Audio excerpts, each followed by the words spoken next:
It is critical all external actors be mindful of the need to maintain stability in Syria.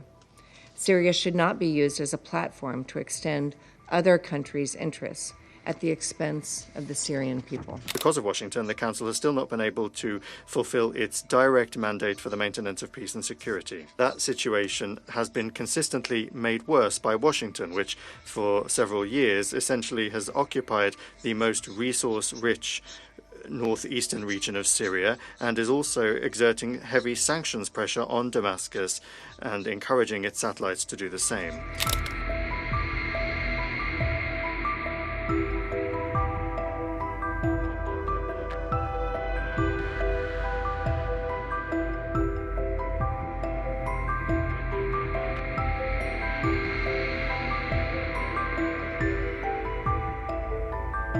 As we have made clear, the United States supports a Syrian-led and Syrian-owned political process in the spirit of UN Security Council Resolution 2254. This process should result in an inclusive and representative government that fully respects the human rights and fundamental freedoms of all Syrians, including women and Syria's diverse communities. The transition process and resulting Syrian government must also ensure that any elements of a remaining chemical weapons program are identified, secured, and safely destroyed under international verification. We are encouraged by the cooperation to date and call for the continued commitment of relevant actors in Syria to work with the Organization for the Prohibition of Chemical Weapons, OPCW, the United Nations, and other state and non-state partners to chart a course for the complete and verifiable elimination of any remaining elements of a chemical weapons program. We emphasize the importance of identifying Syrian points of contact to work with the OPCW to set this plan in motion and to provide the security and safety guarantees for OPCW personnel to conduct their verification work. It is also vital for actors in Syria to allow access for UN entities, other international organizations, and civil society to secure documentation, safeguard mass graves and prisons, and assist released detainees and the family of those whose whereabouts remain unknown. As we have noted previously, we were encouraged to hear about the International Impartial and Independent Mechanism, the IIIM, visit to Syria, and the announcement of a new head of the Independent Institution on Missing Persons, IIMP. We urge interim entities to work closely with these institutions and civil society partners. We further urge Syria's interim entities to deter individual acts of vengeance and to partner with the IIIM to identify paths to ensure accountability. Colleagues, the United States welcomes positive messages from Hayat Tahrir al-Sham, but will ultimately look for progress in actions, not words. We will explore policies and priorities, or we're looking for actions and words that will explore policies and priorities and prioritize the well-being of the Syrian people. Earlier this week, the United States issued General License Number 24 to expand authorizations for activities and transactions in Syria following December 8, 2024. The General License underscores our commitment to ensuring that U.S. sanctions do not impede activities to meet basic human needs, including the provision of public services or humanitarian assistance. This authorization is for 6 months as the United States continues to monitor the evolving situation on the ground. The United States is committed to assisting Syrians in this extraordinary moment to forge a new future for and by its people. It is critical all external actors be mindful of the need to maintain stability in Syria. Syria should not be used as a platform to extend other countries' interests at the expense of the Syrian people. Syria's interim entities must ensure the country does not pose a threat to its neighbors, serve as a base for terrorism, or give refuge to groups like the Islamic State are Daesh. In northeast Syria, maintaining the security of detention facilities and displaced persons camps and repatriating foreign nationals remain integral to prevent ISIS's resurgence and promote stability in the region. We look forward to helping secure a brighter future for the Syrian people who desperately need our support and help Syria reclaim its rightful place regionally and on the world stage.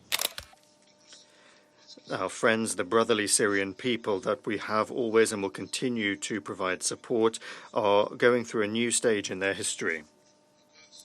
For the time being, it's hard to clearly assess the processes taking place on the territory of Syria.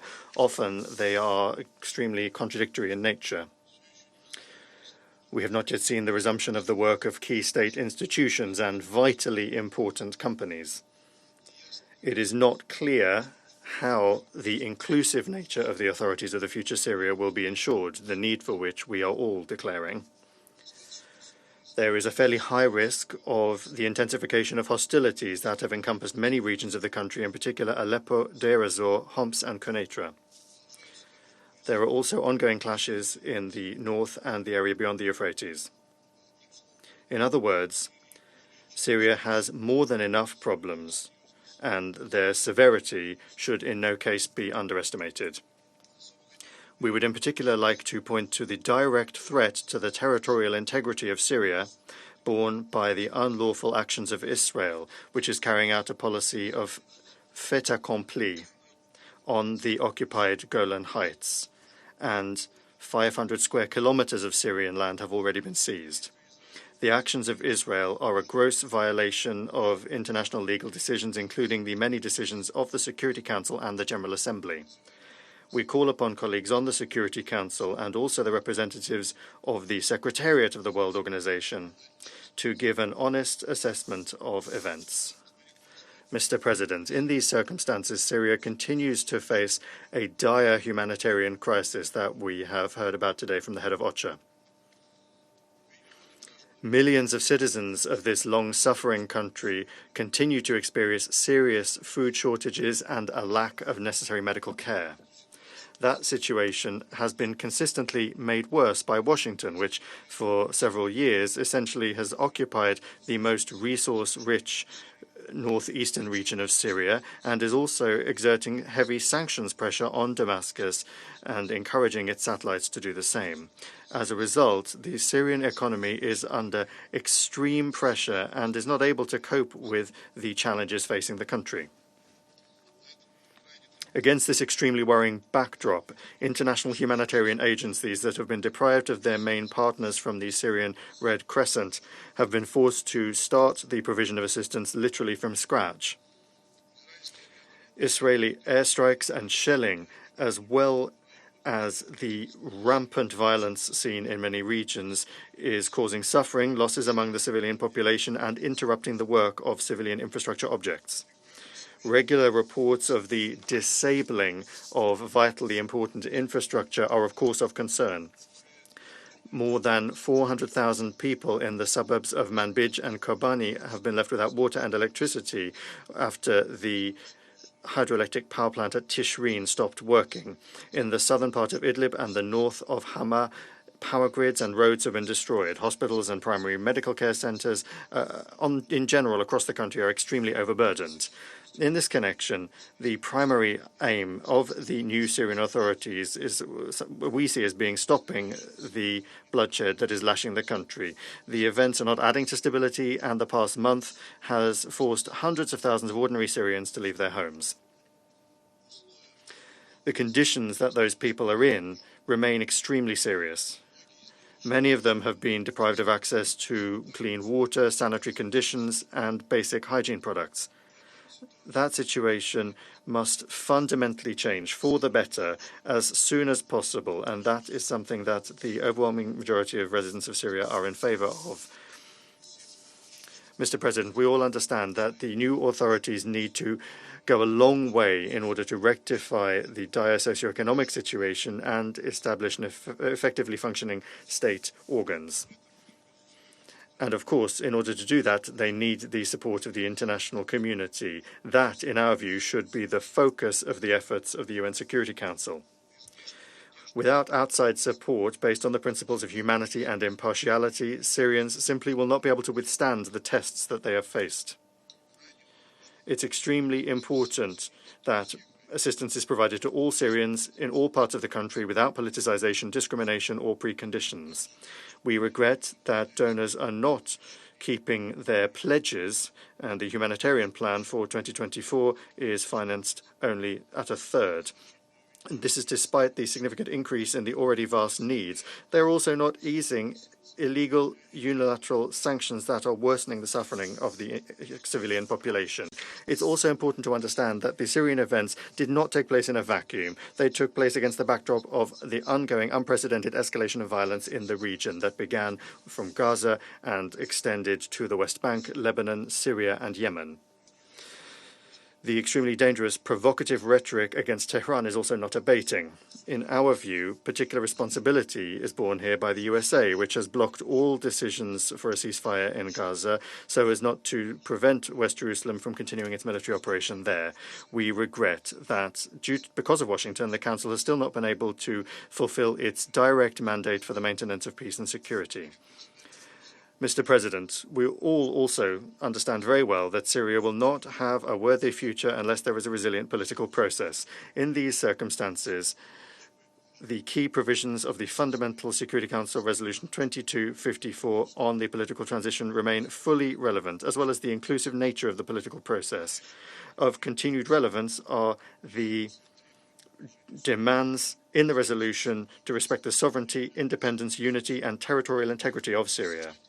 Impinging upon those foundations or attempts to replace them are unacceptable and could have irreversible consequences for the future of this country.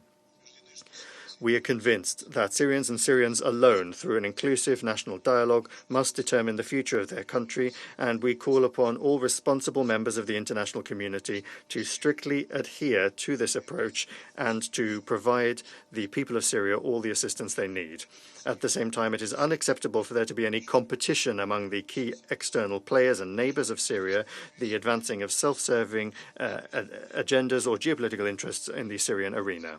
In this context, we support the efforts of Special Envoy Pedersen for nationwide de-escalation, the resumption of the political process with UN mediation, and the convening of an international conference on Syria with a broad range of participants. Unless all of these approaches are consolidated, the building of a new Syria will be doomed to fail. We very much hope that the Special Envoy will be able to ensure a worthy role in the Syrian settlement for the UN. That would be in line with the long-term interests of this country, the Middle East, and the entire international community. Russia stands ready to participate in those efforts for the sake of the Syrian people and its neighbors. We intend in particular to continue to provide the Syrian people with all sorts of assistance, including through specialized international agencies, through the supply of humanitarian assistance, the reconstruction of social infrastructure objects destroyed during the conflict, and the creation of a material basis for the return of Syrian refugees and internally displaced persons. Thank you.